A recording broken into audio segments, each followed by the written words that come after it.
আসসালামু আলাইকুম guys, GRA কুরিসতে আপনাদের আবার স্বাগতম। আমি মোহাম্মদ জুবাইদ আলম এবং ক্যামেরাতে আমার ভাগিনা হচ্ছে মোহাম্মদ রাব্বি। আজকে আপনাদের সাথে শেয়ার করব কিভাবে বাচ্চার গ্রোথ দ্রুত বাড়াবেন, তার একটি খুবই গুরুত্বপূর্ণ একটি স্টেপ। তো আজকে আমরা যেটা করব, আজকে আমরা আমাদের হচ্ছে যে গোল্ডাস বেলুন মলি, তারপরে হচ্ছে গোল্ডাস মলি বেলুন মলি, তারপরে মনটেল হচ্ছে রেডিয়াম মনটেল বেলুন মলি এবং মনটেল হচ্ছে ব্ল্যাক বেলুন মলির বাচ্চাগুলো আমরা এক ট্যাঙ্ক থেকে আরেক ট্যাঙ্কে শিফট করব। চলুন সো গাইস, চলে আসলাম আমরা আপনাদের হচ্ছে যে গোল্ডাস বেলুন মলি এবং যাই হোক গোল্ডাস রেডিয়াম এবং গোল্ডাস আসসালামু আলাইকুম গাইস। তো আচ্ছা সমস্যা নেই। হ্যালো গাইস, আমরা চলে আসলাম হচ্ছে আমাদের ফ্রাইয়ের ট্যাঙ্কে। এখন আমরা হচ্ছে আমাদের ফ্রাইগুলো কালেক্ট করা শুরু করবো এবং হচ্ছে নতুন ট্যাঙ্কে আমরা শিফট করা শুরু করব। আগে বলে রাখি, আমরা যে নতুন ট্যাঙ্কে শিফট করব সেই ট্যাঙ্কের পানিগুলো আমরা আগে থেকে পরিষ্কার করে রেখেছি। পরিষ্কার বলতে আমরা বিশুদ্ধ করে রেখেছি। রক সল্টের কারণে, রক সল্ট বলতে হচ্ছে আপনারা যে লবণটা নর্মালি হচ্ছে যে মাঠ থেকে উঠে, কোনো ধরনের আয়োডিন, কোনো ধরনের কেমিক্যাল, কোনো ধরনের কিছু ইউজ হয় না, ওটাই মূলত আমরা হচ্ছে অ্যাকোয়ারিয়াম সল্ট হিসেবে চিনি। ওটাই আমি ইউজ করেছি পরিমাণ মতো। যদি আপনাদের বলি প্রতি 100 লিটারে আপনারা 1 মুঠ পরিমাণ হচ্ছে যে লবণ আপনারা ইউজ করতে পারেন। যাই হোক, এই নিয়ে আমরা হচ্ছে পরে আরেকটা ভিডিওতে আমরা জানবো। এখন হচ্ছে যে আগের ভিডিওতে যেভাবে বলেছিলাম, এই যে আমি এখানে ফ্রাইটা কালেক্ট করবো। এখানে আমি হচ্ছে যে এই যে দেখেন, ক্যামেরাটার দিকে ফোকাস করো মামা, এই যে দেখেন আমি সেই যে ওই ট্যাঙ্কেরই পানি আমি পুরাতন ওই পানিটাই নিয়ে যাচ্ছি, যাতে টেম্পারেচারের কোনো ইস্যু না হয়। দেখেন অলরেডি এখানে অনেক বাচ্চা চলে আসছে, দেখতেই পাচ্ছেন।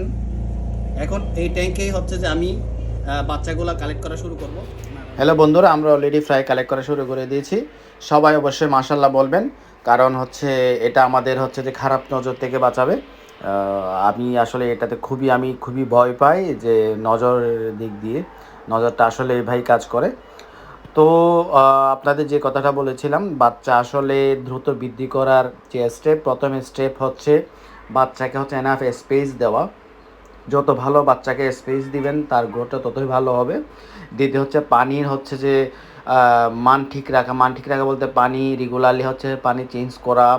তারপর হচ্ছে বটম ক্লিনিং করা, অবশ্যই চেষ্টা করবেন প্রত্যেক দিন হালকা হালকা বটম ক্লিন করে দেওয়ার জন্য এবং প্রত্যেক দিন হালকা হালকা পানি চেঞ্জ করে দেওয়ার জন্য। এটি খুবই গুরুত্বপূর্ণ গাইস। আর তৃতীয় যেটা, সেটা হচ্ছে গাইস খাবারের ডায়েট ঠিক রাখা। বাচ্চাদের ক্ষেত্রে আপনারা সবসময় চেষ্টা করবেন হচ্ছে লাইভ ফুড দেওয়ার। ব্রাইন শিম দিতে পারেন। আর যদি কোনো লাইভ ফুড দেওয়ার কোনো অপশন আপনাদের কাছে না থাকে, আপনারা ডিমের কুসুম ইউজ করতে পারেন। কিন্তু বন্ধুরা, ডিমের কুসুম ইউজ করলে পানি প্রচণ্ড নোংরা হয়।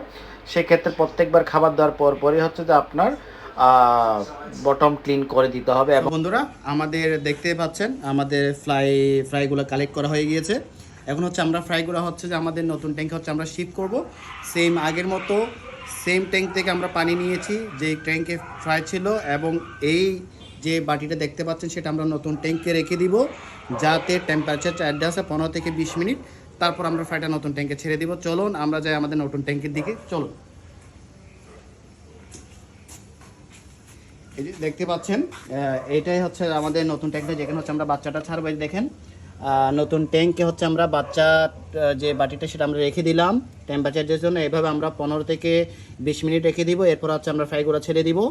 তো 15 থেকে 20 মিনিট পর আবার দেখা হচ্ছে ফ্রেন্ড। তো বন্ধুরা, অলরেডি 18 থেকে 19 মিনিট মতো হয়ে গিয়েছে। এখন আমি হচ্ছে ফ্রাইগুলো ছেড়ে দেবো। ফ্রাইগুলো আমি হুট করে ছাড়বো না, আমি আস্তে আস্তে হচ্ছে যে বাটির পানি আর ট্যাঙ্কের পানি আস্তে আস্তে মিক্স করে অ্যাডজাস্ট করে তারপরে ছাড়বো, যাতে স্ট্রেস ফিল না করে। মাশাল্লাহ, সবাই অবশ্যই মাশাল্লাহ বলে যাবেন। দেখেন খুবই হচ্ছে যে আস্তে আস্তে ছাড়তেছি, যাতে স্ট্রেস ফিল না করে। সো আবার দেখা হবে অন্য একটা মুহূর্ত নিয়ে আপনাদের সাথে। দোয়া করবেন, সবাই ভালো থাকবেন। আসসালামু আলাইকুম।